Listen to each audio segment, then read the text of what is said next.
Aujourd'hui, nous fêtons Saint Annibale Marie di Francia.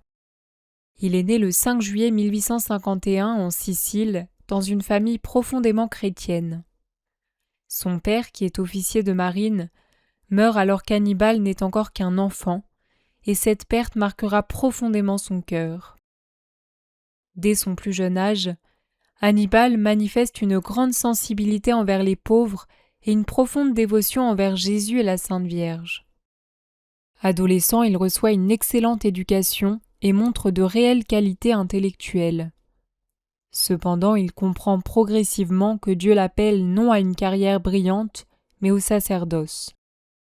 Il est ordonné prêtre en 1878. Il ne prend pas son ordination à la légère. Il cherche comment servir le Christ de la manière la plus parfaite. Il est particulièrement touché par tous ceux qui vivent dans une pauvreté extrême. Un jour, alors qu'il visite l'un des quartiers les plus misérables de Sicile, il voit des familles abandonnées, des enfants orphelins, des vieillards sans secours, des malades privés de soins. Cette rencontre bouleverse profondément son âme.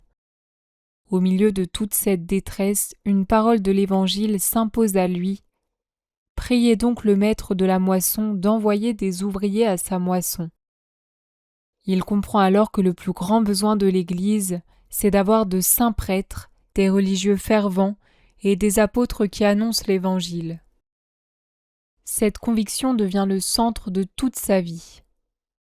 Dans ses paroisses, il invite particulièrement les personnes à prier pour les vocations.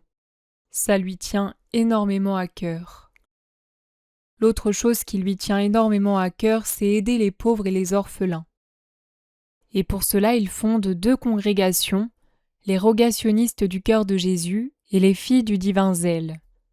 Ces communautés ont pour mission principale de prier pour les vocations, d'éduquer la jeunesse et de secourir les pauvres. Ces fondations se développent rapidement en Italie, puis dans plusieurs pays du monde. Un des événements qui va marquer la vie de Saint Annibale di Francia, c'est sa rencontre avec Luisa Picaretta, une grande mystique italienne.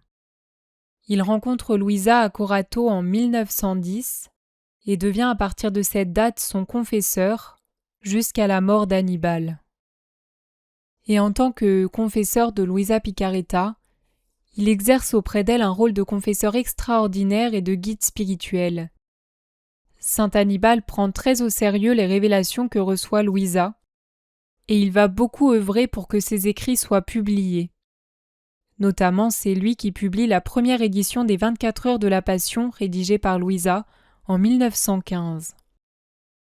Et d'ailleurs, en 1926, l'archevêque de Trani lui confie officiellement la supervision ecclésiastique de la publication des écrits de Luisa.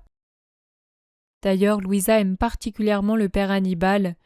Elle dit dans ses écrits qu'elle se sent très bien avec lui, qu'elle se sent comprise et qu'elle peut sans aucune crainte lui confier tout ce que le Seigneur lui dit. Donc Saint Annibale va beaucoup étudier les écrits de Luisa.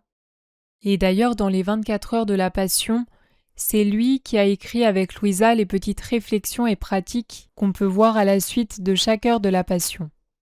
Il encourage beaucoup la pratique de ces heures et il encourage les fidèles à lire les écrits de Luisa pour approfondir ce qu'est le don de la divine volonté que le Seigneur veut nous donner pour notre temps. Et jusqu'à sa mort, le père Annibale sera très soucieux de connaître et d'essayer de vivre dans la divine volonté, comme Jésus l'a enseigné à Luisa. La santé de saint Annibale se détériore, mais même malade, il n'arrête pas de parler des vocations et de la nécessité de prier pour l'Église. Il offre toutes ses souffrances pour les prêtres, pour les religieux et pour les missionnaires du monde entier. Le 1er juin 1927, il meurt à l'âge de 75 ans. Il est béatifié par Jean-Paul II en 1990 et canonisé par le pape Benoît XVI le 16 mai 2004. Pour terminer cette vidéo, je voudrais vous lire un extrait des écrits de Luisa. Comme je vous le disais tout à l'heure, le père Annibale est mort le 1er juin 1927 et le 17 juin 1927, Luisa reçoit une vision du père Annibale di Francia. Elle le voit tout joyeux Et voilà ce qu'il lui dit. « Sais-tu combien de magnifiques surprises j'ai trouvées ?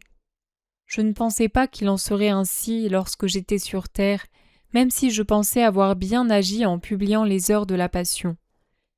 Mais les surprises que j'ai trouvées sont merveilleuses, ravissantes, d'une rareté encore jamais vue.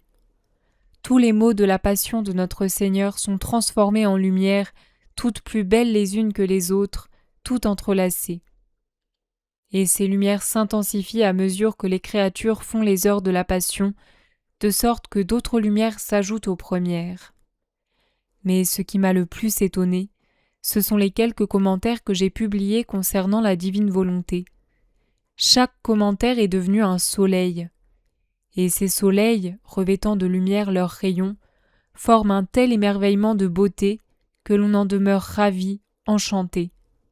Tu ne peux imaginer ma surprise en me retrouvant au milieu de ces lumières et de ces soleils, à quel point j'étais heureux.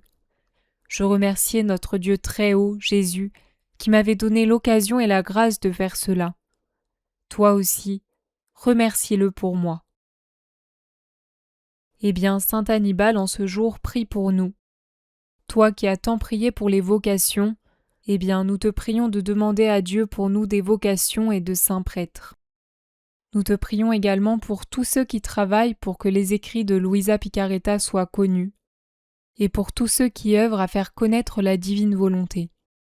Nous prions avec toi pour que la divine volonté soit faite sur la terre comme au ciel. Amen.